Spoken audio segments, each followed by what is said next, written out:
Welcome to Stop Wasting Your Wine, a wine review podcast where we waste our wine so you don't have to. On this episode, we interview Jim Duane from Inside Winemaking Podcast, also winemaker at Seavey Vineyards and Terratorium Wines. That's a lot. This is a lot. Too much. Incredible. Like we're not even going to mess around. We're not going to do our little banter. We're not going to do our stuff. We are going to time for tomfoolery here. We got to get going. No time for tomfoolery. Zero time. However, if you are listening right now, take an opportunity right now. If you haven't, please like, subscribe, follow wherever you get your podcasts. If you're watching this on YouTube, please subscribe to our channel. This is going to be a great interview, and that's all we're going to say. Stick around. Here we go. Guys, I am so freaking excited about our guest this evening.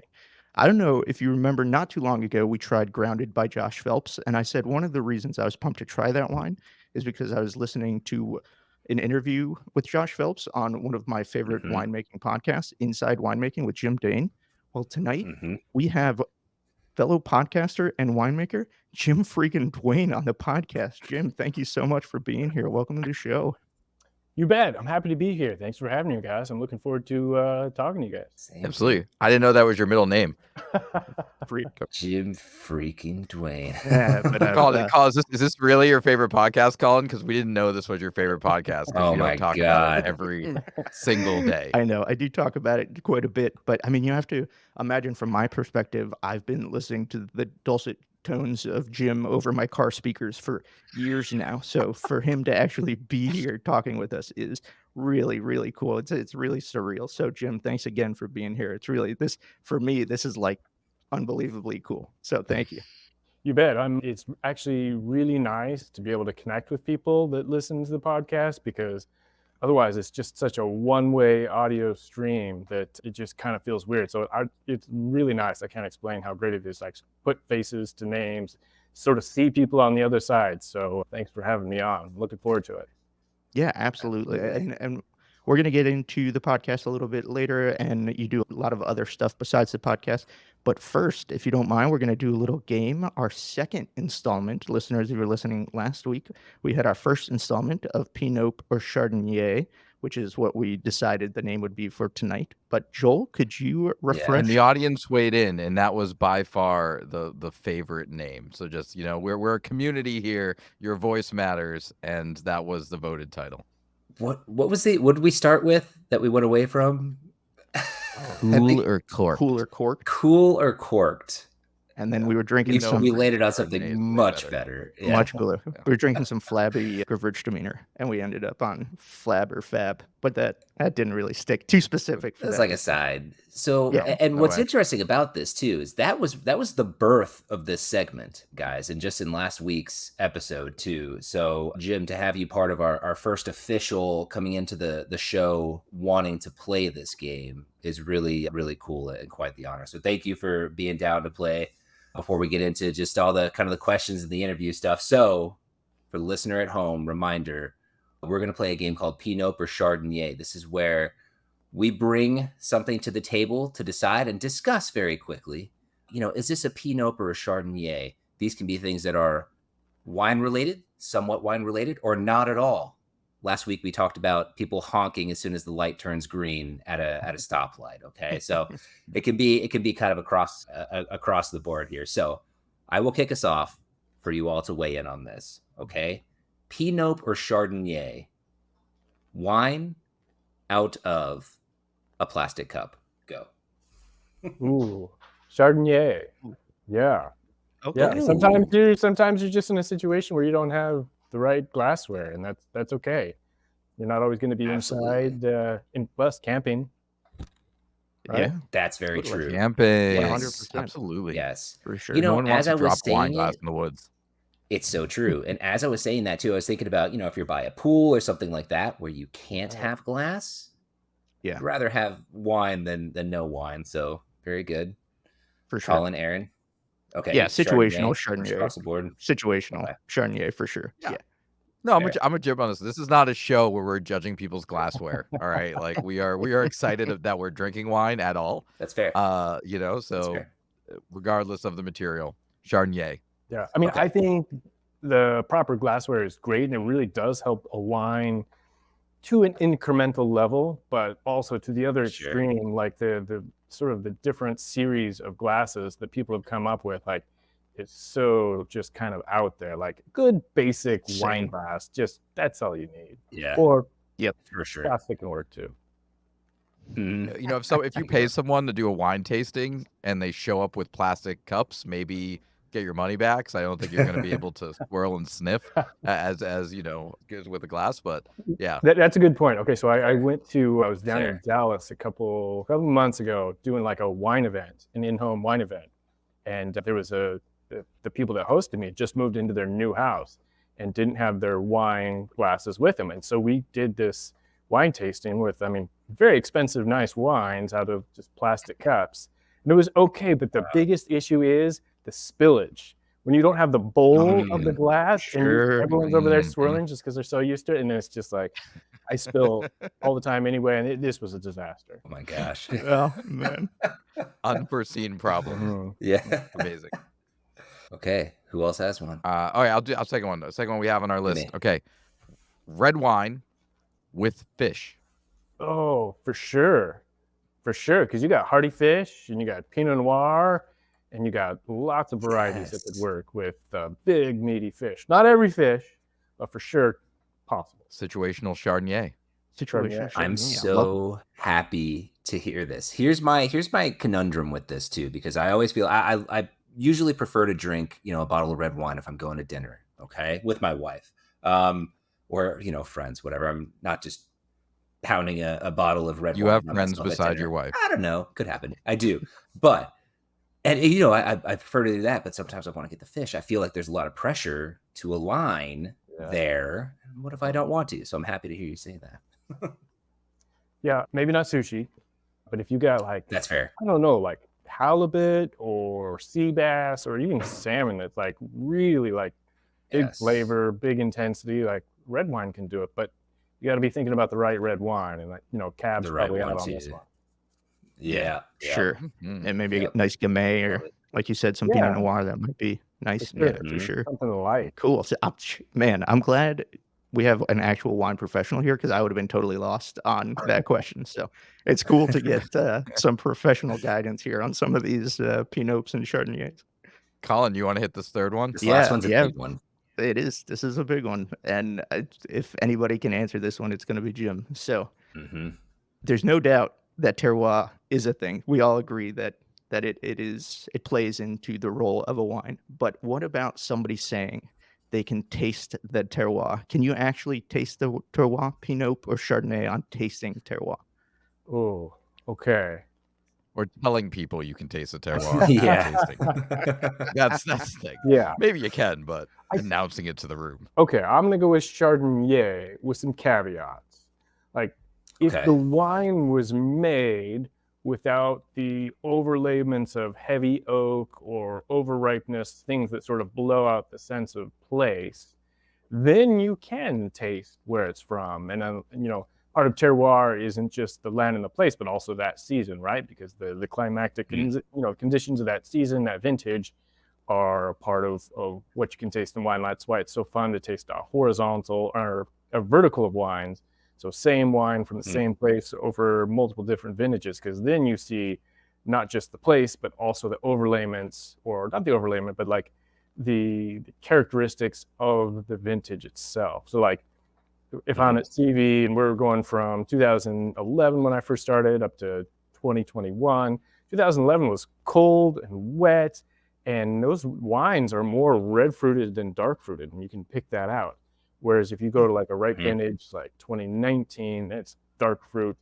But within all that, I do think you can taste the place. I think, but big oak is the one thing that can really blow things out of being able to taste terroir.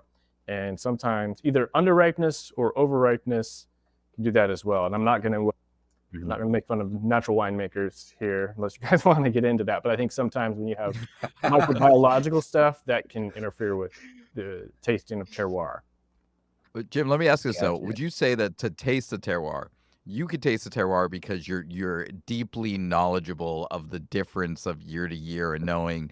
Would you recommend that the random person showing up at a wine tasting a wine for the first time uses that phrase Oh, to describe You the better be able to wine back when it they're up. talking? yeah. Like if I say I could taste the terroir, someone should hit me with a PiNope real hard because I cannot. Yeah. Okay, that's a good question. I think before you know the terroir, you have to discover the terroir.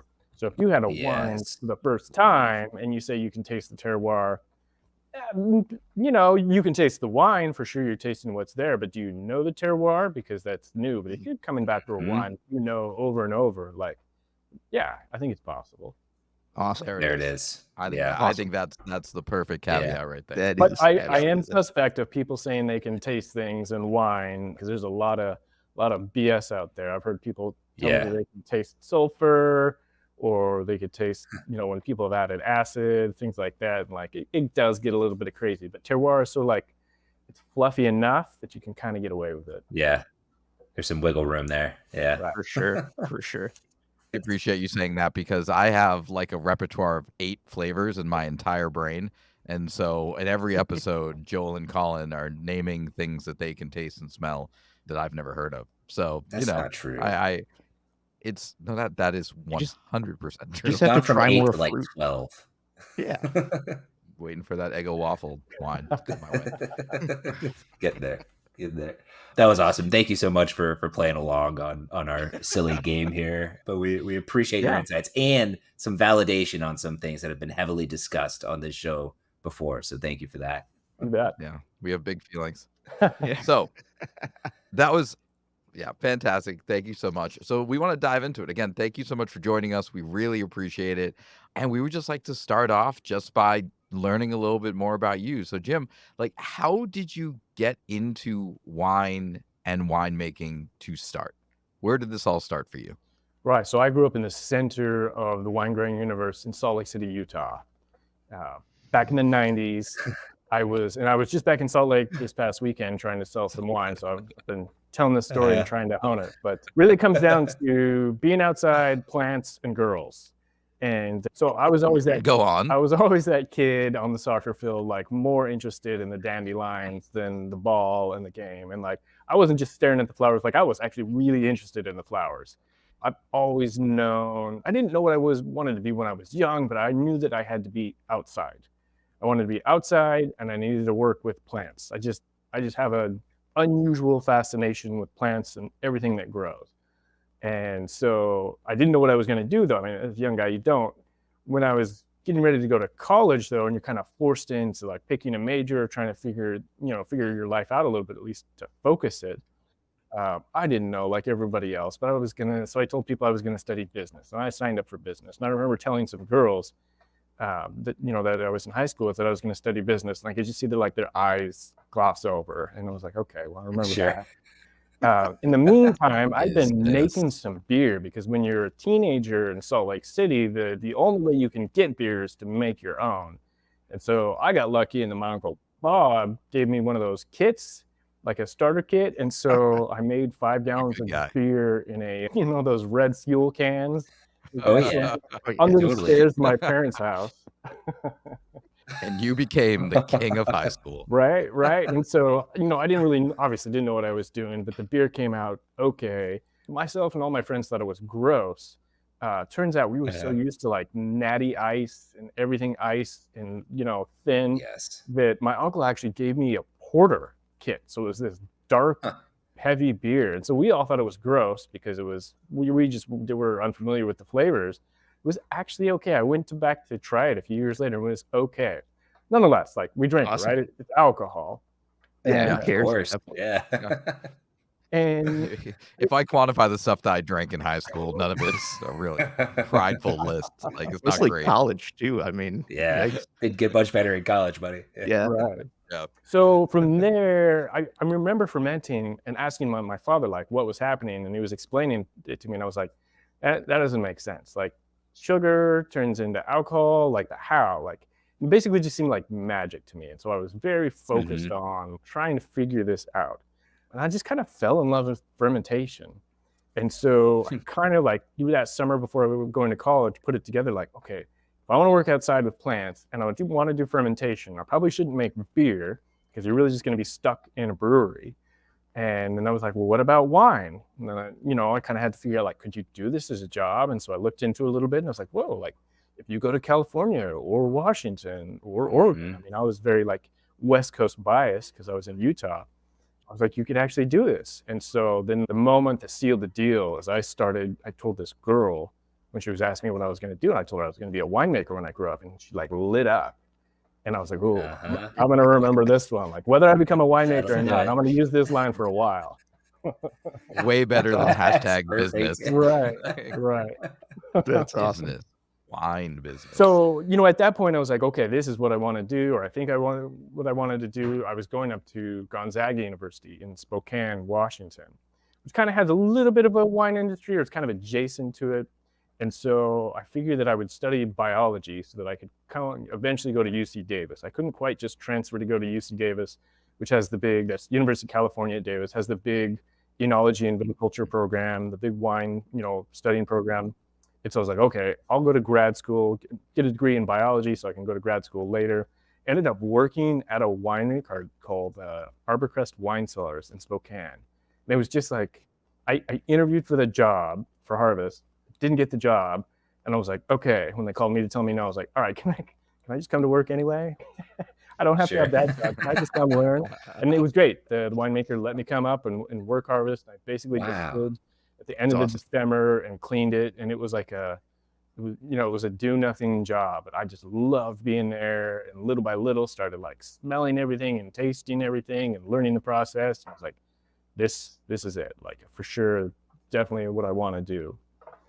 So I was all excited to go to UC Davis, but I could not handle sitting down and like doing 2 more years of school straight out of college. So I went to New Zealand to work for a year to like really understand if that's what I wanted to do. And that was great because I went from, I was in biochem tests, 1 week finishing college. And then 2 weeks later, I'm like hauling stones around this vineyard in New Zealand. I'm like thinking, okay, we don't need a college degree for this, but I still kind of like this. It's pretty cool. So I was down in Marlborough on the South Island in New Zealand, and I worked there for a year. I just loved it. And so that kind of like, that sealed the deal. Like, okay, I'll go back. So I went to California, did a couple of years at UC Davis, got a master's degree there. And then and I just loved that. Like it was school. It's wine school. I mean, really not that hard. Yeah. Not that it's not hard, but it sounds like the greatest school you could possibly attempt to attend. Yeah, that's amazing. I love too that when you got the rejection, you were just like, no, I just let me do something here. Let me get a foot in the door. That's incredible. I think I was a little bit over eager. I was so nervous going into that interview. I just blew the interview. But thankfully, they let me come work. I think they could see that I was really into it. Yeah, absolutely. That's such a cool story though. It's like you like thinking back to like sports and like looking at the flowers and whatnot. Like I was also the kid that like was sitting in the outfield looking at the flowers, and I just turned that into being bad at sports. You turn that into like a career. Like that's just amazing. That's so cool. That is very cool. Well, I'm still terrible at sports, if that helps. Yeah, but no one's gonna give you a hard time about it because you're like, here's the wine I created. That's amazing. That is really cool. Very cool. Yeah. So that's a pretty unique path into the world of winemaking, and everybody has their own path. But if we have any aspiring winemakers listening to this show, what would you recommend as their starting point? I mean, besides obviously listening to your podcast, what are some other things they can do to get into winemaking? It's a good question. I think the most important thing is you have to understand what winemaking is. You need to disabuse yourself of the fantasy that's in your head. I mean, we all kind of come into wine with that fantasy. Wine supports a lot of like fantasy and lifestyle and vacation and wealth and all these sort of things. But working in a winery is not that. It's sticky, it's hot, it's gross, it's a lot of cleaning and sanitation. It's wonderful, but it's all those things as well. So I think the first step, I always recommend that people just go work a harvest. It's usually you can do it from like some small wineries, it's just a month. The bigger winery, it's going to be 3 months. But just actually doing the work. And I would recommend, if you're starting out, go to a small winery. And big wineries can kind of be, just specialized in sort of one part of the winery. But if you go to a small place where you're working with a winemaker or with a small team, you get to sort of see everything. And, that's the best way of just doing, call it an internship, call it a job, call it whatever. Like, you actually see what's going on and you get to experience it. There's not many other jobs where you have an opportunity to like go in and test something for 3 months to see if it's what you want to do. Obviously, you can go to, there's educational programs. I went to UC Davis, but there's been an explosion of like certified programs all through the US. There's a few in California, but nearly every state now has some sort of classes in enology or some extension courses, things like that. There's a lot around the country that's available. So like those things are helpful too. You do need to learn the enology, the science of everything, and then you need to couple that with the day-to-day work of what's going on. And then to the degree possible, you got to go out and work in vineyards and learn plants and vines and all that. But just the harvest season offers that opportunity to go in and be in a winery. Very cool. And real quick, because I saw Aaron's face absolutely glazed over when you said the word enology, could you just quickly define what enology is? Sure. Yeah. Enology is the science of wine and wine making. So a lot of people, I think, oversimplify it, thinking it's chemistry. But wine, being a fermented beverage, is actually a lot of microbiology, and that's more complicated to deal with than the basic chemistry. So it's a lot of microbiology. And, honestly, I got C's in organic chemistry. Like, I made it through, but I didn't like organic chemistry. And you just don't need to know a whole lot of organic chemistry. But I think you do have to be really good at understanding how populations of yeast and bacteria work, and why sanitation is important, and the way that wines evolve from grapes and juice all the way through wine.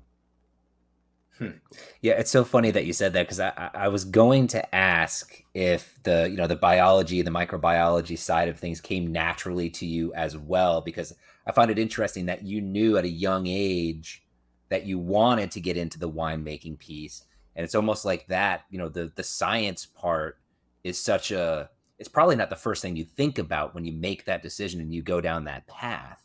So, interesting. So it sounds like, maybe a little bit of struggle to ultimately get to, the point where you were living the winemaker life. I mean, think about how wine has been made, though, sort of pre-science, because wine's been made for thousands of years. People took grapes, they figured out fermentation. They didn't understand the difference between bacteria and yeast. They didn't understand lag phase and log phase and all these other different dynamics of fermentation. They just, they observed and sort of passed down that knowledge. And so, like, you can almost cheat your way through winemaking. It's kind of fun in that sense. And while I understand a lot about microbiology now, like, it still feels like magic. I put grapes in a tank, and then a few days later they just start bubbling, and there's just chaos fermentation. And like, I understand it, but like, do I really? It's magic. Yeah, gotcha. I have to imagine it's probably one of those things that, like, and one, Colin, I know that word. I know it starts with an O. Did I know how to pronounce it? I did not, but I knew the word existed. Yeah. Two, O down under. It's just an E in the US. It's OE enology down in Australia, and sometimes in I Europe. just feel like it's always wherever I see it, it's written with the O. Yeah. I think people just trying to be That's how fancy you've now. been It comes from the saying word. That's right. I think it's pronounced Venus. It's a Greek word. Doesn't sound great, but OENOS. I like it. Venus, like wine. So enology. Fantastic. Wow. But I have Learning to so imagine, like, much today. the chemistry of it all probably matters a lot more when you're getting into like mass production. You're trying to get like a consistent product, like, over time, right? Like when you're just like, I'm trying to do this in a larger scale and keep quality, versus when you have, a smaller vineyard. It's like, not like vibes, but it's like, we're making wine. It's like, this is kind of how we do it, and like each batch might be a little bit different. That's exactly it. Like, the bigger you get, the more you're sort of forced into consistency and like commoditization of a wine. Where if you're small, you sort of have the grace to have like a larger bandwidth of variation in your wines, which it's more fun that way anyway. We joked up front to Jim about how, Colin's kind of been talking about your show and just kind of, your background and all of that. But, us just being folks trying to learn more about just kind of the world of wine and the landscape and the people involved in it. We were super interested when he was telling us all of these things, because when you start looking into everything you're doing, you have so many different projects going on. So I definitely, I want to make sure we have some time here just kind of ask about all of those. And the one that I was super interested in is the Seavey. So if you could just tell the listener a little bit about what's going on at Seavey, I find it really, really interesting. Yeah, sure. So the Seavey is kind of my main job. It is a little estate in the Napa Valley, owned and operated by the Seavey family. Has been since they purchased the property in 1979, and they've been making wine since 1990. But Seavey's just this spectacularly beautiful, small little place where the forest meets the farm in Napa Valley, out in the hills in Napa Valley. So we're an estate, and we make estate wines, meaning that we own and operate the vineyards that we use for our wine. And even beyond that, we farm those vineyards. So this little ranch out in the eastern hills of St. Helena, which is part of Napa Valley, is a 200-acre ranch, and it's old oak forest. Used to be cattle and horses. In the previous century, it was actually the Franco-Swiss wine cellars. And so there was a French guy and a Swiss guy that lived across the road and sort of came together to have this, multi-faceted farm with a lot of vines, and they're making a lot of wine. And that ran up into Prohibition, and like so many wineries in America, Prohibition just killed the business. And so that went away. They kind of sold off the farm in pieces. And then in the 80s, the Seavey family came in and they bought this property, and bit by bit started restoring the vineyards. There were no vines left on the property in the 80s. Then they started planting some, actually, Chardonnay. So it's a pretty warm site in Napa because it's up valley. And so it's a little bit odd to have Chardonnay. Chardonnay is usually grown down in the cooler parts of Carneros, down in the south, where you get more of that ocean and bay influence of fog and wind. So we're pretty warm inside, and we're known for Cabernet, but early on there was a need for Chardonnay in the market. And so as the Seaveys were planting fruit, they were just selling fruit off, and the market needed Chardonnay for Kendall Jackson Chardonnay and Raymond family. But little by little, Bill Seavey started experimenting with Cabernet as he was going up through the hills. And one thing that's probably most important to know about Seavey is a rugged place, and it's hillside. There's no flat land. And so as you get out in the hills from the main valley of Napa Valley, you get into a sub-valley called Con Valley, which is where Seavey Vineyard is. And of this 200-acre estate, we have just 40 acres that are planted to grapes, because it's really rugged, it's steep, and there's certain parts of the ranch that are suitable for growing grapes. Seavey is known for Cabernet. It's known for rugged Cabernet. It's known for wines that are meant to be laid down, and you really get the best out of them if you have the patience to wait 10 or 15 or 20 years. We had a customer just come to the winery yesterday and bring a bottle of the 1990 Cab, which is the inaugural vintage. And we opened it up, and it was so bright and full of life, and it is what Seavey does well. That's very cool. Yeah, so Bill Seavey always wanted to have a nod towards European wine, especially Bordelais wines. And so in terms of the style of the wine, we kind of more restrained than maybe Napa is known for. We use less oak, and there's a bit more tannin. And that tannin just comes from the hillsides themselves, because on the hillsides, vines struggle to grow. They don't get as much water. There's just not as much water holding capacity and fertility in the soils. So as the vines struggle to grow and they don't have this big canopy, the grapes, they're exposed to a lot of sun, so they end up growing a thick skin, kind of like their UV sun protectant. And that thick skin, that's where a lot of the tannin is. And so by having a lot of tannin coming into the winery at harvest, we are, just by the fact of where the vineyard is, going to make a big wine. And so that's kind of what we do at Seavey Vineyard. It's a kind of a quaint little place. It's beautiful. I mean, it's rolling oak forest. I went out on a hike today for a couple hours to test out the new e-bike. That was kind of a mess. We don't get into Nice. But yeah, Cool. that's Seavey. I've been there since 2011. It's such a small place that I'm the only one that works in the winery year round. I have a couple people come and work with me during harvest, but I'm kind of in the cave by myself for half of the year. And now that it's May and the vines are growing, I'm in the vineyard for the half of the season. We have about 10 people that work full time in the vineyard throughout the year. I just had a question about farming on a hill. That must provide a pretty unique set of challenges rather than just, you think of wheat farms, it's just endless flat land. So I would imagine there are some challenges farming on a hill that you wouldn't see otherwise. Absolutely. I previously to working at Seavey, I was at Stag's Leap Wine Cellars, which has the Fay and SLV vineyards behind the winery, and it's flat for 100 acres. And so we have big 10-acre blocks, and it's relatively easy farming. Then I come to Seavey, and most of the blocks are half an acre to 1 acre, and they're on a hillside. Some are terraced against the hillside. Some of the vines are up the hills, and you have different aspects and topography as grapes wrap around a knoll or different undulations of a hill. And when I came into this, I was like, oh my God, how are we going to do this? How are we going to find enough grapes that are ripe, at the same point in time to have a cohesive wine? But that is the challenge of Seavey. That is the fun part, is going out during harvest and tasting grapes and saying, okay, we're going to pick from the top of this hill down to row 37, because at row 37, there's a little bit of a swale, a little bit more water, so the vines end up getting bigger, and so those grapes are ripening slower. So a lot of my job is to try and segment the vineyard and find little sections that are sort of a cohesive unit that will eventually be harvested together and be like a wine, fermented together, and then be a wine that we have in the cellar. And then that's fun, because when it comes time to blend, I have lots of different elements with different textures and flavors to play with to build the Seavey wines. Awesome. Incredible. Then that's so funny too, because that's so much of what you just said sounds so much more like the magic part. We were talking about the science and the magic before, but you're talking about walking through the different areas, trying the grapes. I mean, that's the magic part of it all, and the art.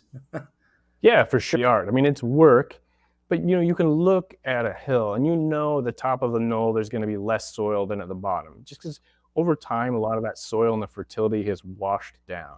And so those vines on the top of a knoll are not going to grow as big as something on the bottom. And then you look at aspect and exposure to the sun, and we have a couple of blocks that face east. So they get morning sun, but they don't get the hot afternoon sun. Those grapes are going to ripen later, and they're going to have a much cooler characteristic to the grapes and ultimately to the wine. And then we have some stuff that's facing just south and west, and those grapes are going to get a lot of heat. And we actually have to build the architecture of the canopy to protect those grapes more, because they have a lot of exposure to the sun. But those are going to be big fruits, big tannin, and it's kind of fun to go through the different just characteristics of each vineyard block. And over time, learn okay, what are we going to get out of this block, or what do we expect, or how are we going to change our farming? There's a lot of decisions that go into farming each year. That's the hardest part of my job is trying to make sure we get each block sort of dialed in for what it needs in any given season. Sure. But you can taste that terroir. That's right. Bringing it back. I got Very that good. one. That's it. It's right there. Yeah. Well done, sir. Well done. If you guys ever get a chance, be happy to show you around Seavey, and we can go and taste, because for the first year, I keep wines in barrel, and I keep them separate by all the lots that I pick. So I have block 3 that's kind of a rolling angle plateau, and then I have block 8 that's facing southwest on a steep hillside, and you can taste the differences from these vineyards that are literally a couple 100 feet away from each other. Amazing. My inner wine nerd is freaking out right now.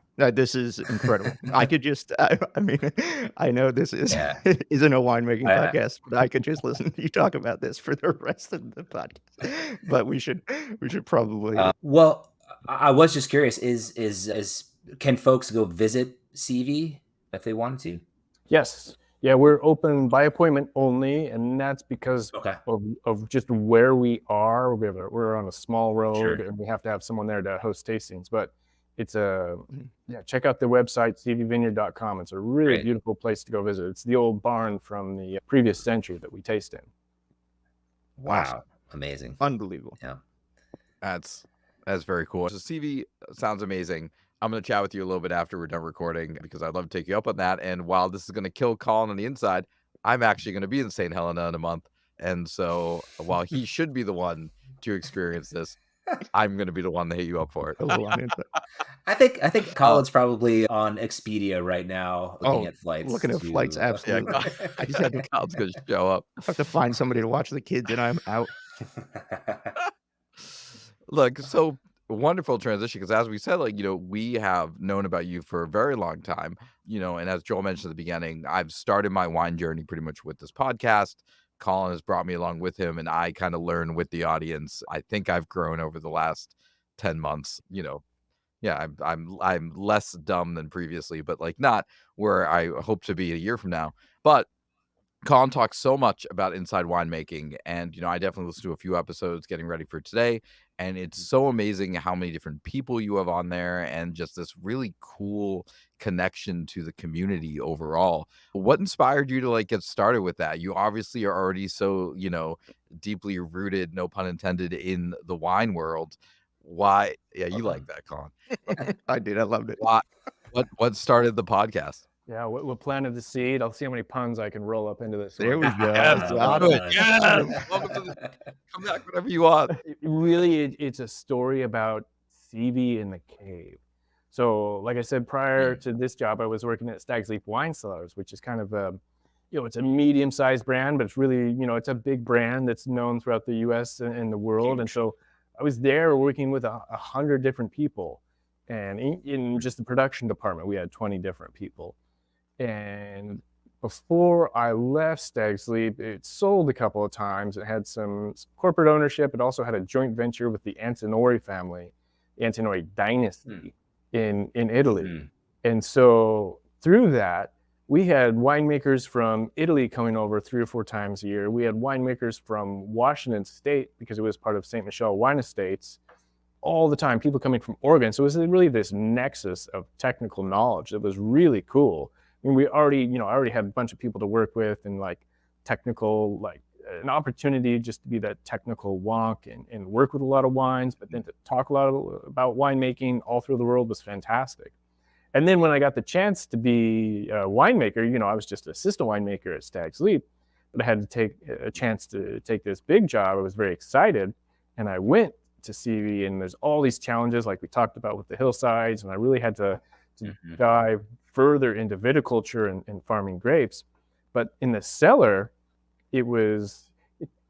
outside of harvest, taking care of wines is really just basic work. It's kind of repetitive. You have to stay on top of everything, but you can kind of let your mind go. Like I will think about what I'm going to do, plan my day, and then I could put, headphones in and listen to music. And so this is back in 2012, 2013. My wife got me the iPod, and one of the first iPods. And so I was listening to music in the cellar, but being in the cellar by myself, really quickly I listened to all the music, and then I listened to it again. And by the third time, I'm like, okay, I gotta find something else because this is getting old. And that's kind of when podcasts were starting to become popular. And so I just delved into podcasts, and I was like, this is the coolest thing I've ever found, because I hated sitting in a chair in school and listening to a lecture. I'm a classroom narcoleptic. I've fallen asleep in almost every class I've ever sat in. I can't sit down. It's not a medium I like. And so when I found podcasts, I was like, this is the coolest thing in the universe. I wish I could have had all of my education by podcast, because you can be doing something, you can be on your feet. And I just love the nature of they're in depth. I like the long form. It's not like watching the news where someone has a 5-minute segment and then they're cut in with ads. Yep. Like listening to some of these podcasts that were an hour long, and some of the big podcasts were 3 hours long. You really get to learn something. And so I was just the biggest podcast fan for a couple of years.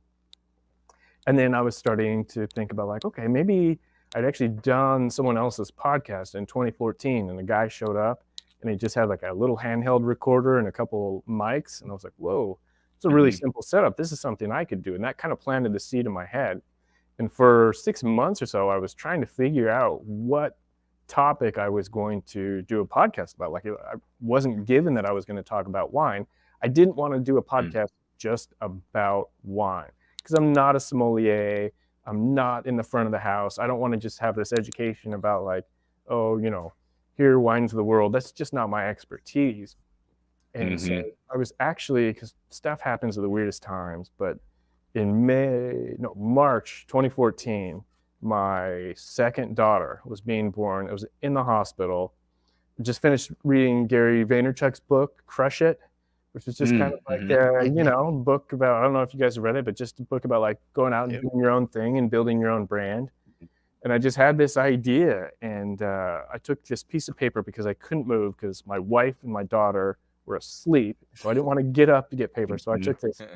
It was my daughter's like hearing screen, to check her ears. It was this one page, only paper I could reach. So I grabbed it, turned it over, and just wrote out this map of like what I wanted to build. And I was like, okay, I can do this about winemaking. Seemed weird after that I didn't think about winemaking, but I was like, okay, I don't want to just teach winemaking because that's like giving myself a book report every week. But if I go out and interview people, then I can get them to do the talking. I can leverage the audience to say, hey, will you sit down with me and not have a quick coffee for 5 minutes, but will you sit down for an hour and let me ask all the questions I could think of? If you were just to go do that, maybe some people would say yes, but like when you say it's going to be a podcast and you either put the headphones in and you lock in with someone, like you really have a good connection. You guys know this. And so I was like, okay, I'm going to try this. And that was that. I just thought, okay, like if I'll start with my friends, make it easy, some other winemakers. But if I have a question about someone who's making a variety that I'm unfamiliar with, or using a certain technique or making wines in a certain area, like I'll just go talk to them, hopefully use the audience as leverage and go deep. And that's kind of the story of what the podcast is. It's my quest for more technical, sort of wonky winemaking stuff, and I just used other experts to get there.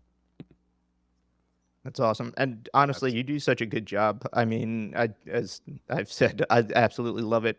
I'm not sure how you think about your audience, but you do a great job of breaking things down to a place where like normies like myself can understand. You always even ask follow-up questions to questions that you obviously understand. There's no reason for you to be asking this, but to break it down for your listeners. I love that about your show. It really helps me. And I don't know anything about winemaking, but I feel like I've learned so much. The other thing I love about it is you take all the pretense away. You hear so much about wine being like this crazy thing for, I don't even know where that pretense comes from, because all the people we talk to in the wine industry are just the coolest people ever. Right. But you just make it so relatable, and it's a great listen. If you're not listening, go check it out, Inside Winemaking. It's awesome. Thank you, Colin. I appreciate it. Yeah, absolutely. But part of what you're doing is taking some really cool trips to Europe. So can you tell us a little bit about that briefly? You bet. So maybe roll back a little bit. I am going to go to Spain, to Rioja, it's about 3 weeks now, leading a group through there. But that's kind of where I've gotten to. Maybe I'll roll back and sort of tell you how I got there. So I started the podcast in 2014. By 2017, I had the idea of teaching some winemaking classes because I was getting some feedback at that time. I mean, it's crickets at first. You guys know that when you roll out with a new podcast. So you got to do it consistently for a while. But I was getting people asking me questions. And so when you get enough questions, then you kind of have this idea of like, okay, maybe I can mold this into a class. And so in 2017, I did just that. And I I went big, and not just a quick class, but a 3-day class. I call it wine camp. It's called deep winemaking, but most people just call it wine camp. So I teach that in Napa, and it's kind of like class/fun. So for 2 days, we just go to, and it's all day. We go we start at a cooperage where they're toasting barrels. They're forming barrels with just staves. They're toasting barrels. So cool. It's always good to start with fire. So that's fun. And then we go to vineyards and wineries, but it's not like a normal winery visit where you're saddling up to the tasting bar and just tasting. Like we go out to the vineyard, we meet with a viticulturist and someone who's a technical farmer, or we meet with an owner, in the wineries, we go through the back door. We don't go through the front door. We're going to get in, talk to people in the cellar and the winemaker. And it's just a chance to for people to see equipment, to ask questions. I'm answering questions, but by taking people to other wineries, it kind of takes a little bit of pressure off me, and it exposes people to other wineries. And I try to hit like a sparkling house because that's a more technical side of winemaking. It's a very different style, and we hit small wineries and big wineries. And then on the third day, I bring everyone back to Seavey Vineyard, and we do a lot of hands-on stuff. So because I teach this in August, we'll go out to the vineyard, we'll sample some grapes, we'll talk about vineyard stuff, bring those grapes back to my office, crush them up, and run some analysis on the juice.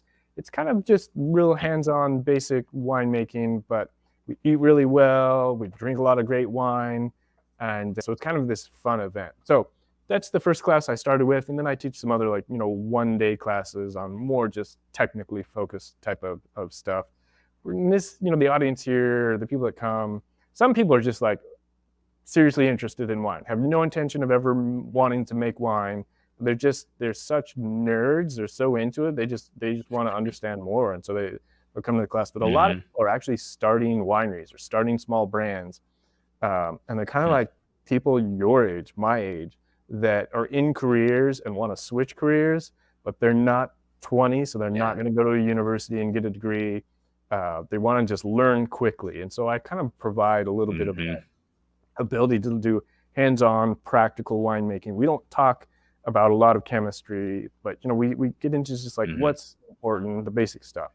So from there, I've been teaching this 3-day class for a number of years, and I was thinking, okay, maybe I should go and do this in other regions. And so I was thinking about Oregon and Washington, and then in talking with my wife, I was like, we should go to Europe, and if I can find the right person to guide us, like a destination management type of company, and deal with the hotels and the meals and all that, I just need someone that can get me into wineries, and we can use the podcast as leverage. So I pitched this on the podcast last year, not knowing if anyone was going to do it, but I figured if I could get 5 people to go, we could do it. So I got 7 people, which is filled up the bus. It's one van, and so we're going to go meet in Barcelona, do a couple days in Barcelona with day trips out to different regions like PiNope, where they're making cava. And then we're going to take a train to Rioja and just do the rest of those days, a couple wineries per day. But, I understand that you always have to involve a lot of fun or food or wine.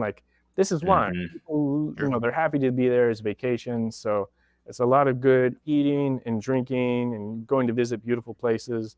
And we're going to meet with winemakers and vineyard managers. So it's, it's more wonky than just someone going to Europe and visiting a couple wineries. It's a specific wine trip, but there's enough people out there incredible. They want to do this. Yeah, so amazing. That's the plan.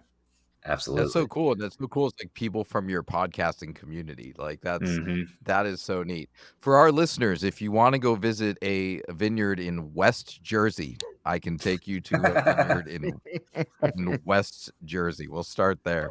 No, but that's that is so cool. Very cool. And Jim, where can people find out more about these classes and trips if they want to learn more? Yeah, okay, thank you. So Inside Winemaking is a website where there's hubs for everything. I've got a tab there for classes. Deep Winemaking is that 3-day class in August. And then, if this trip to Spain goes well and I don't lose anybody, then I'm thinking we'll go back to Europe every summer, every June, somewhere new. That's great. So, InsideWinemaking.com. InsideWinemaking.com, you said? That's right. All right, cool. Excellent. Go check that out. I mean, I should say the goal here is just in building Inside Winemaking, I think of it as a resource, right? 99% of the people that listen to the podcast are never going to spend $1. They're never going to come to a class. They're never going to do anything. I want to build a lot of content for everybody so people can learn winemaking. So, I wish this is the podcast I wished I had when I was just starting to learn winemaking and going to the book or going to the library and finding really some disappointing books. I want to build a resource, and then at the top level, there's just some opportunities for people who want to really get into it. Man, that sounds great. So hopefully you don't lose anyone, and then a year from now, maybe us 3 knuckleheads will join you on a trip, because that would just be Yeah. You know, It just works out. I'd like to go to southern France, like Provence and Gigondas in 2025. That's just such a beautiful place. I'm like, okay, I'd love to go back there. I would also like to go there in 2025. Yes. sounds good. I have no plans that year. Let's go. So our last, like, real interview question is going to lead us into our tasting, because on top of Seavey and top of Inside Winemaking, you have Terratorium, which is incredible. And we all ordered a couple bottles so that we can taste with you today. But before we actually get into the tasting, if you could just tell us a little bit about where this came from, and then we'd love to, experience some of your wine with you. Sure. So Terratorium has really grown out of a friendship between myself and a guy named Ben Matthews. So Ben was kind of in that situation I was talking about, and he was in his mid-career, in his mid-30s, from Cincinnati, Ohio, and just had the wine bug bite hard, and wasn't sure if he wanted to leave his career in just doing business and research and development for a big corporate company, but he was so interested in wine that he ended up coming out to that first class I taught, the deep winemaking, in 2017. It was his wife that coined it Wine Camp. And then shortly after that, he hit me up and he said, "Hey, Jim, can I come and work with you at Seavey for the harvest of 2018? And I was like, sure. Like, it's, you understand what the work is. It's hard work. And so he took this short leave of absence from his real job and came out and worked with me in 2018, which is just like a monster of a harvest. It's the most grapes we've ever had by like 50%. So we really put him to the test. Wow. Fantastic. But he went back. He had such a good time. He went back and very quickly came up with the idea of starting his own brand and came up with the name Terratorium. So Terratorium is kind of it's from a Latin derivation of the word terroir.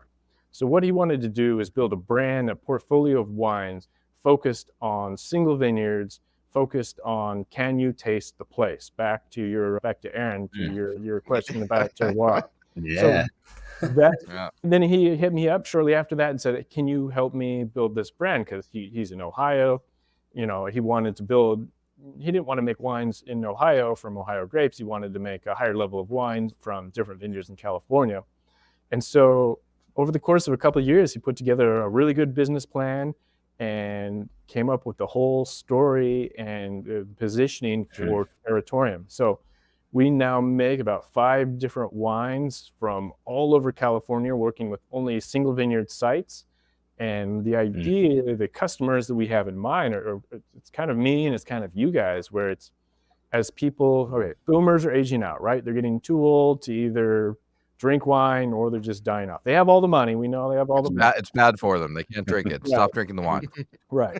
No one ever wants to talk about Gen Xers. I don't know why. I'm a Gen Xer, but I'm used to being ignored. So, but everyone's talking about millennials because it's this next big generation.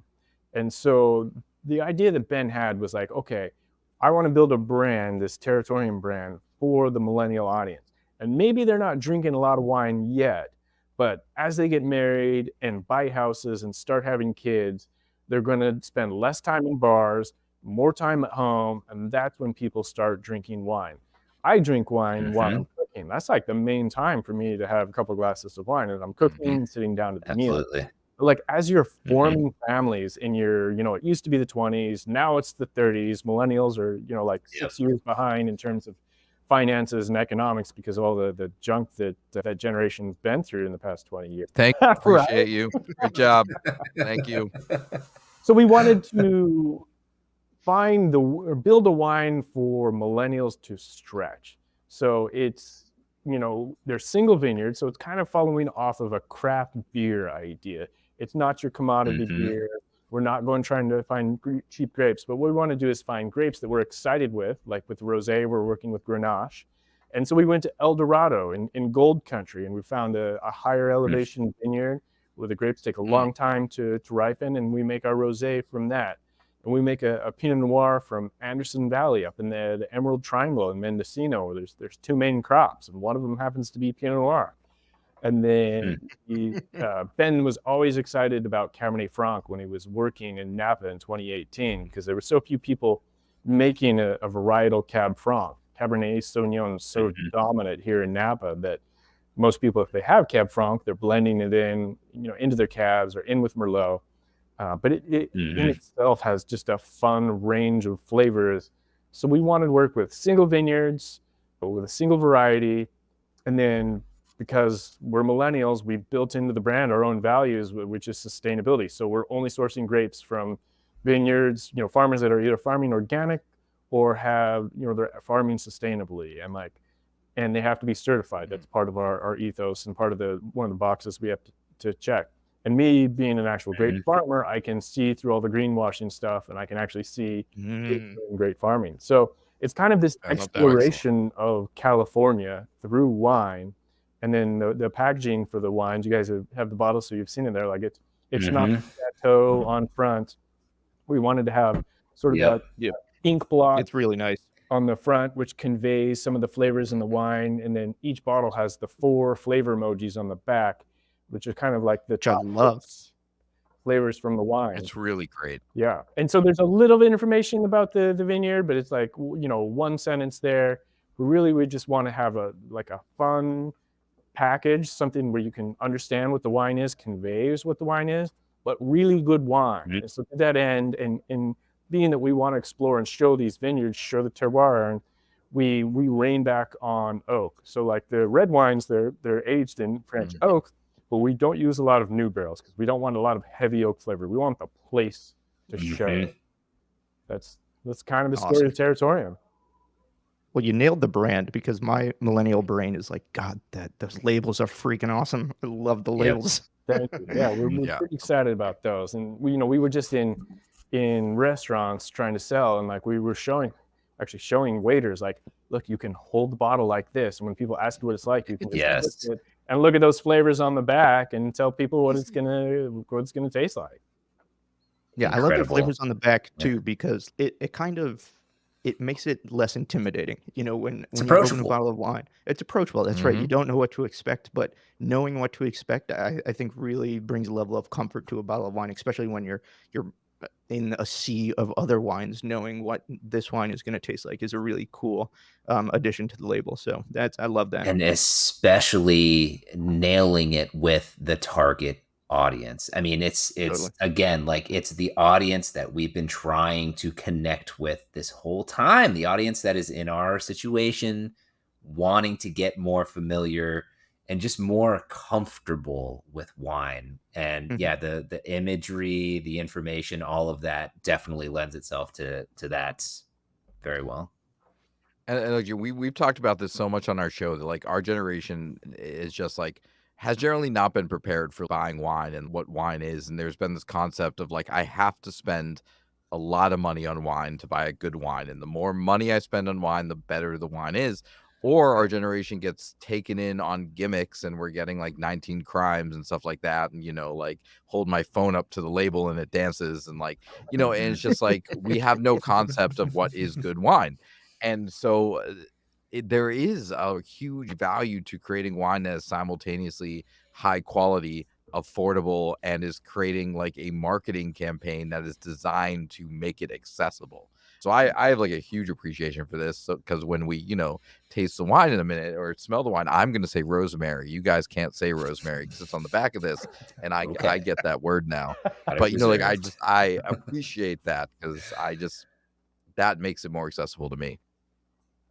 Yeah, thank you. And then just last 2 points on sustainability, we wanted that to flow all the way through the business and the packaging. So we're only using lightweight glass, because big heavy glass is unnecessary. Often you'll have a big bottle, it feels heavy, and it conveys some sophistication, but it's not real. And glass is the main source of carbon emissions in the wine industry. So lightweight glass, no foils on top. Those serve no functional purpose. They look nice, but it's just extra material that doesn't need to be thrown into a landfill.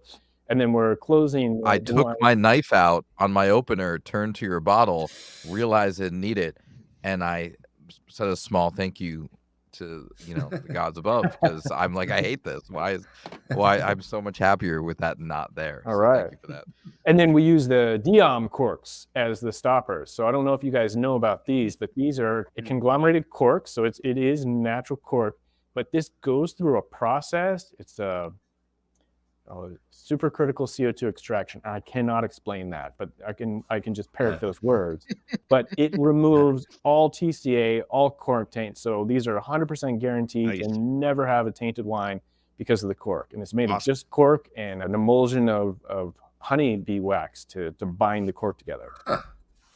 So the amount of thought that you have put into this from like point A to Z is just very, very cool.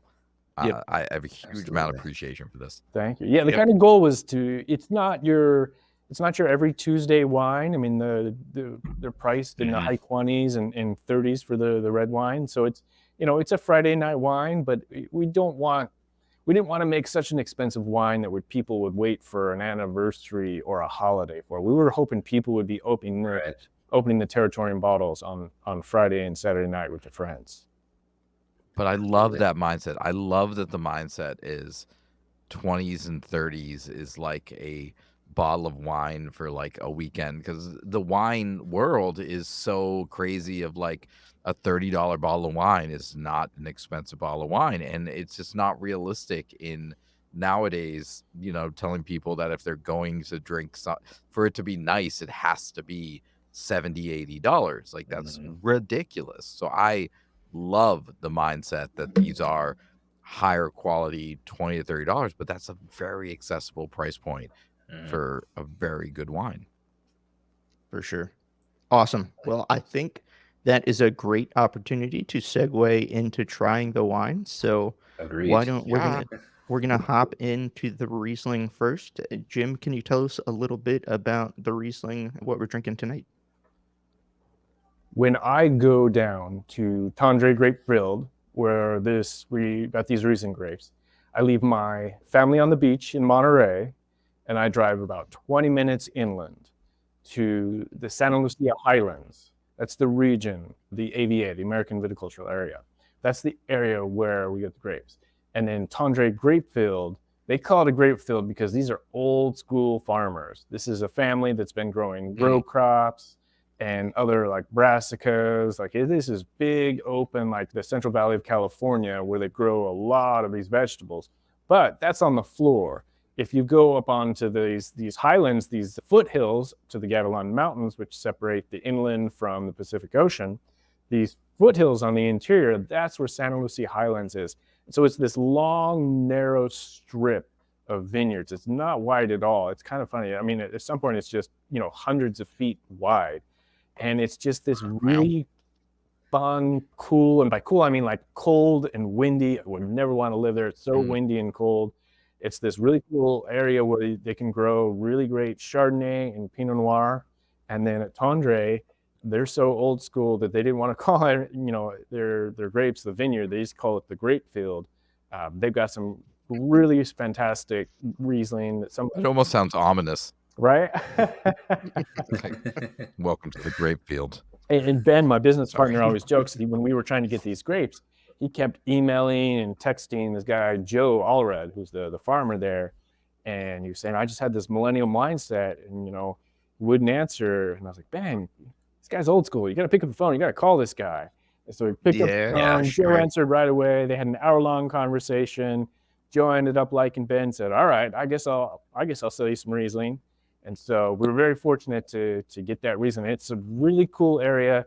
Riesling obviously being, famed for its provenance in Germany, which is a much cooler region. You don't think California and cool, but this little sliver of area of California is cold. It's cool. These were the last grapes that we picked in 2021. We had to wait all the way into October because it was just, the weather was so cool.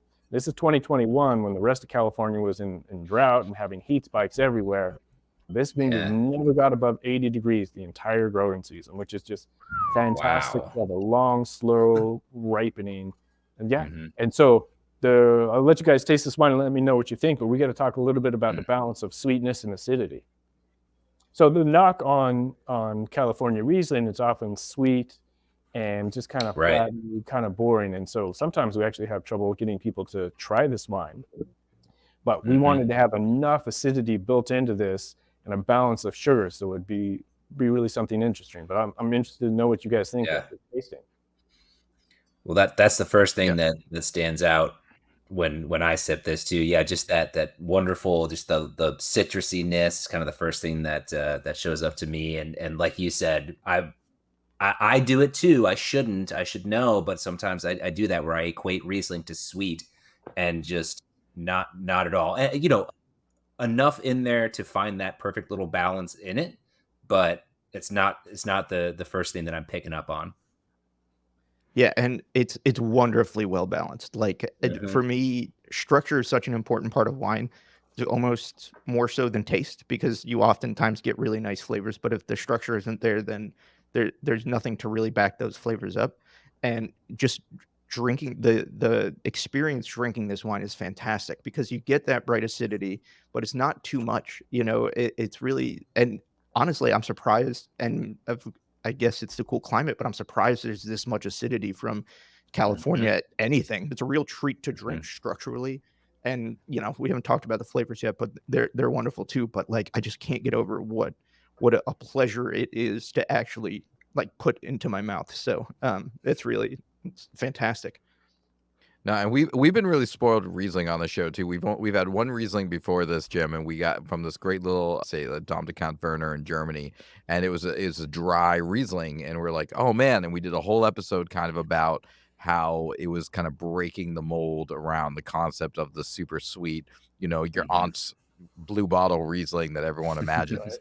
And so like we weren't sure what we were gonna get when we opened this up. We're like, oh, which Riesling we're gonna get, and like having this like very like excellent acidic dryish like Riesling, I was like, oh man, like this is, do I like Riesling? Am I a Riesling person? Like this is like, yeah. I haven't had the weird version of Riesling yet, you know, like this is just a very good, and you know, like it has that citrusy like lemon lime like but just like you guys can talk better to it, but it's just very, very balanced, and the citrus is there, but it's not overbearing. It's just a very well balanced wine. Is there some residual sugar in there to balance out that acid? Yeah. If there was no sugar in here, this would just be ripping your face off with acid. There's 9 grams per liter of acid, which is a lot.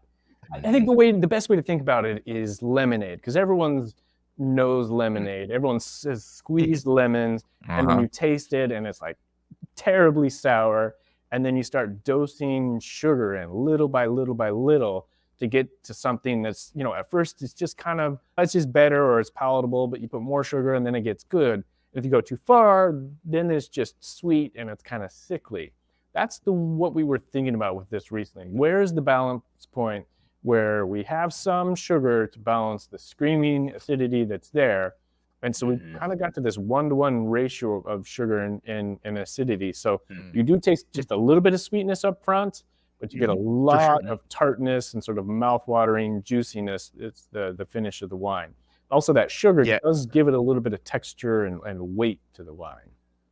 100%. I was just going to bring that up. It's not, even the German Riesling was very thin. You know, there wasn't a ton of mouthfeel to it, but this has a very nice, almost, it's not heavy or full. It's probably medium, but definitely a nice feel with that as well. That anecdotal comparison is actually spot on. Like that's how my brain works. And you're like talking to, and I'm like harking back to like Lemonade Stand of just like, you know, balancing it out and finding that place of just like, oh man, like this is, I've added enough without going too far. And that's exactly right. Like that's solid. It was not easy to do because instead of adding sugar to lemonade, we have to cut the fermentation off when it gets to the appropriate level.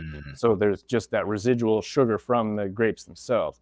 That's a lot easier said than done. There's some real challenges in the winery, but we kind of got to that 1-to-1 level, which means it's right on the line of an off-dry Riesling.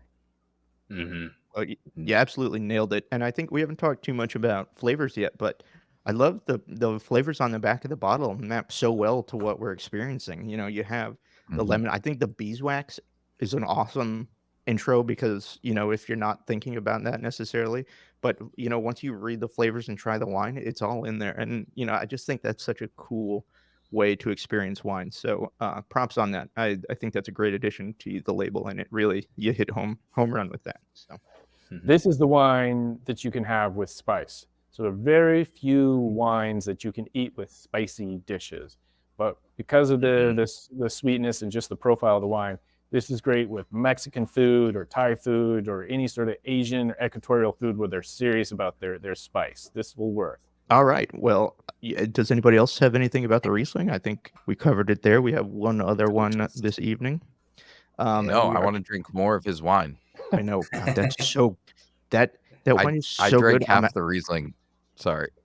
I'm having a hard time. Like, I just want to keep drinking that, to be honest. It's so good. That is right up my, like, when I think of white wine, that's what I want to drink. So, One thing I would suggest to do when you still have some wine left later is go find something salty, like a potato chip, something real salty, and eat that with the wine. And then pay attention to what you taste, and then find a cheese or something really fatty and have that with the wine, because one brings out the sweetness and the other brings out the acidity. It's kind of a 2-for-1 wine that really kind of shifts its profile based on what's in your mouth that you're pairing it with, which makes it kind of fun. Not a lot of wines get to do that. No, that's Absolutely. amazing. Very cool. Amazing. Very All right. So the second wine we're trying is the Santa Rita Hill Pinot Noir. Jim, can you tell us a little bit about the Pinot Noir here? Yeah. So Ben and I were very excited about working with some, call it lesser known varietals. That's why we're not making Cabernet Sauvignon. We've always been fascinated with Pinot Noir. Obviously, it had some popularity, given from the Sideways movie and all that. But there are regions in California that I just think are some of, like, I kind of grade them in my head on their potential for quality for Pinot Noir. And top of the list is Santa Rita Hills, which is really an up-and-coming region in the Santa Barbara. It's in Santa Barbara County, so kind of think central, almost southern California. Santa Rita Hills it gets a lot of influence from the Pacific Ocean because there's a valley, one of the few valleys that runs east-west coming from the ocean. So it brings in a lot of fog and wind and cool ocean air. And so it's this, like, really moderately almost cool region in what's pretty close to Southern California. And that's fantastic for Pinot because Pinot, is famous for being in Burgundy, which is certainly a cooler part of France. And we're not trying to be Burgundian. I mean, Burgundy is like the Mecca for Pinot Noir. It has got a real California stamp on the wines. So we found a vineyard, and unfortunately we couldn't put the name on the bottle, the name of the vineyard, because the people we got grapes from also make a wine from this for their own brand, and it's a much higher price. And so they didn't want us sandbagging with their name on it at a lower bottle price. Yeah, for sure. Gotcha. Yeah. Interesting. But one of the cool parts about Terratorium is because we don't own a vineyard or a winery and we don't have all this infrastructure and overhead, we can really overinvest in grapes and winemaking and then have the wines at a reasonable price because we're not trying to pay off, amortized buildings and wineries and vineyards and all that stuff like that. So for Pinot Noir, we just wanted to show the light and bright of what this fruit can be. It comes from a really sandy vineyard. It's almost like beach sand. And what I find when you have Pinot Noir growing, especially in a cool region, in soil of lower fertility like that, it retains a lot of acidity. And because there's not a lot of tannin in the skin of the Pinot Noir grape, it's not a big, chewy wine like, say, a Cab or a Merlot or even a Zinfandel can be. So you have to build structure not by tannin, but by acidity. So there's a real brightness to this wine. There's fruit. There's a very little bit of tannin, but I think, we'll see what you guys think. But there's a real bright acidity that gives this wine energy.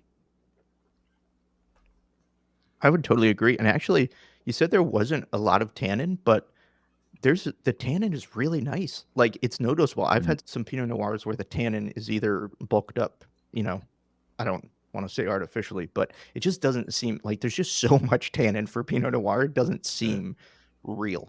It's wonderfully well balanced with the acidity. And you're right, it's very racy, but like I think the tannin shocked me the most, almost because I wasn't expecting as much as I'm getting. And it's really, I love a little bit of tannin with my Pinot Noir. I love Pinot Noir, and that's the one thing I miss a lot of the times. It's just the tannin, and this has enough of that, even on top of everything else. It's like a light grip. Like I think back to like, when we were drinking Nebbiolo a couple weeks ago with Ashwin, and there was one that was like a very comfortable grippiness, and then the other one was like, oh God, let go of my face.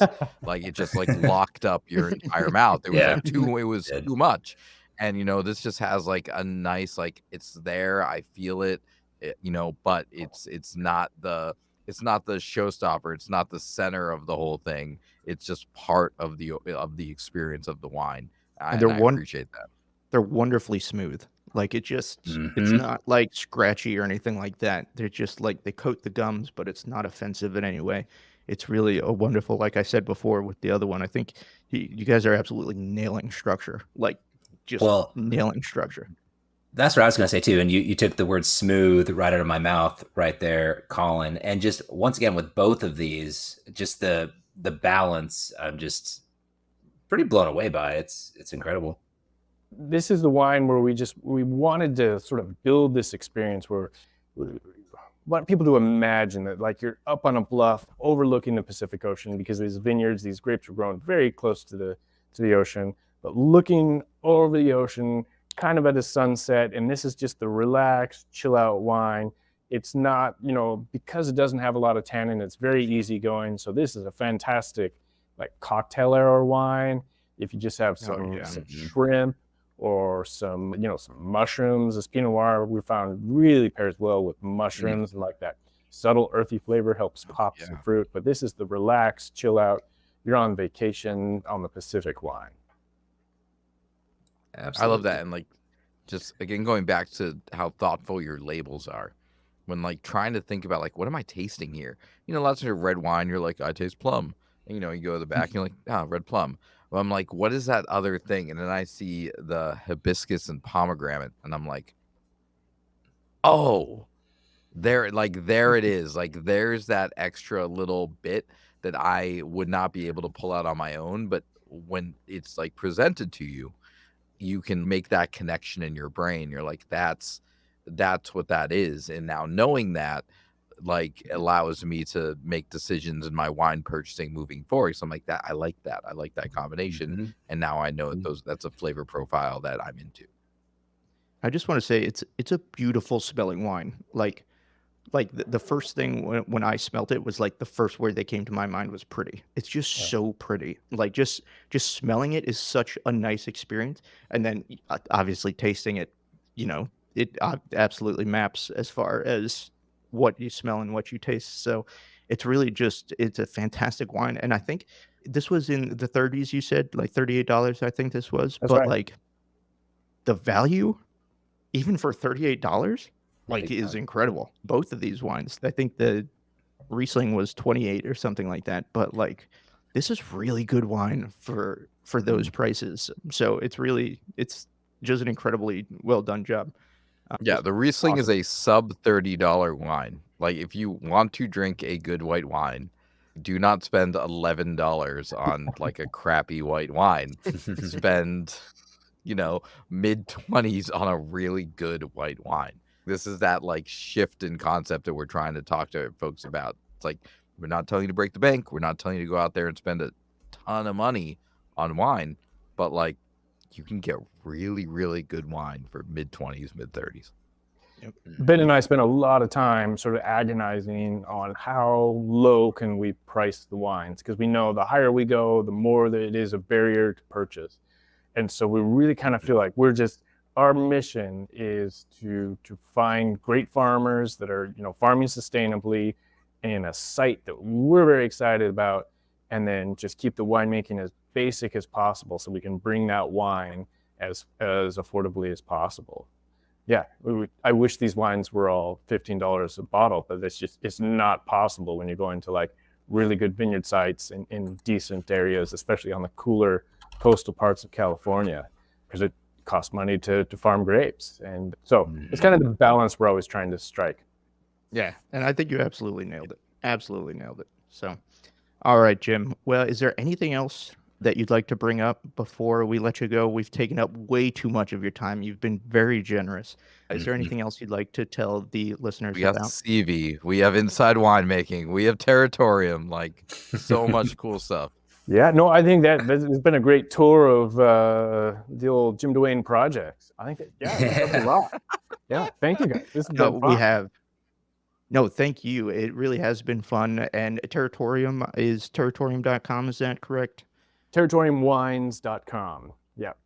Awesome. And Awesome. you deliver to all 50 states, most states? Most states, you know, there's always the Utahs and the couples you can't ship to, but we have Sure. a shipper out of California, so we can ship to most states. So, yeah, just check out the Yeah, website. I got it in Jersey. They got in Orlando. All right. Yeah. What else matters? Yeah. Like, right, like, if you're looking for good, affordable wine, like Terratorium Wines, Delicious. reach out. Very cool stuff. They'll Unbelievable. deliver to you. Mhm. InsideWinemaking.com if That's they're looking more about that. Awesome. All right. Very cool. Thank you so much, Jim. Again, we appreciate your very time. cool. Thank you for doing this. This has been amazing. And now I feel like I can retire because this is the interview I've wanted This to is do. it. So I'm out. Thanks, All guys. right. This is We're it. not going to make it to a year. Thanks a lot, Jim. Thank So you. close. I appreciate We the were so close. opportunity. It's been fun. And yeah, come see me in California when you're out.